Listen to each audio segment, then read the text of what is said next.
Welcome to Why Here? This is a short video series where I sit down with some people that I really look up to and talk to them about their decision to plant roots long-term in the Outer Banks of North Carolina. On today's episode, we have Mariel Grossman.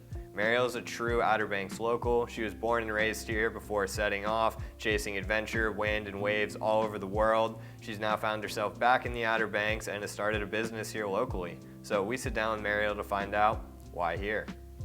You look at her, she's like, okay. Yeah, so I grew up in Manio, which for people that don't know, it's an island in the middle of the Sound. It's Roanoke Island. When I was 18, I was thinking that I was gonna go to school, get a career, and never come back to the Outer Banks. It felt really small, and it felt like I was ready for bigger and better things. I have visited a lot of places. I have been almost to every continent except for Antarctica. And the more I left and the more I traveled, the more I was like, no, home's the Outer Banks. I don't know, there's just like no place like this place, you know? There's just something about like paddling out, like getting in the water that makes you just feel alive and rejuvenated. And we live here to have fun in the water. I taught kiting for 9 years.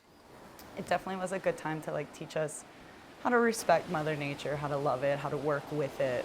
It was a really fun job. It like definitely supported kiting, it supported the sessions, and I got, 5 months off and I would just travel the world.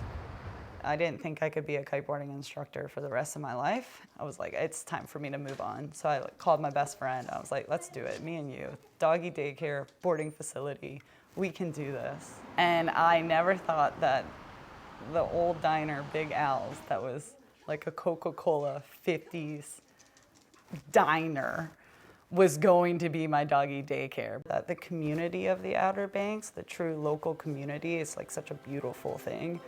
And because I grew up here, there's so many people that already knew me or knew my parents or knows my last name or whatever.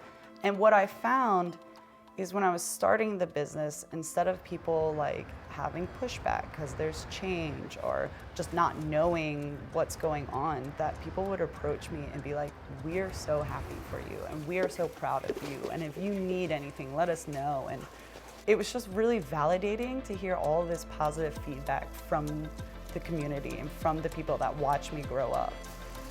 You know, I think when I feel like I'm drowning in the business or I feel like we're having a hard time, I do like to think like about kiting.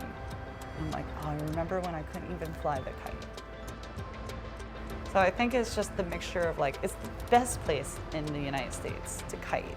You know, it's one of the best places to surf. It's this little gem that people are finding out about now, but you know, like it's this beautiful place and there is a sense of community that I already have. So I think I just got pulled back for the sessions and my family.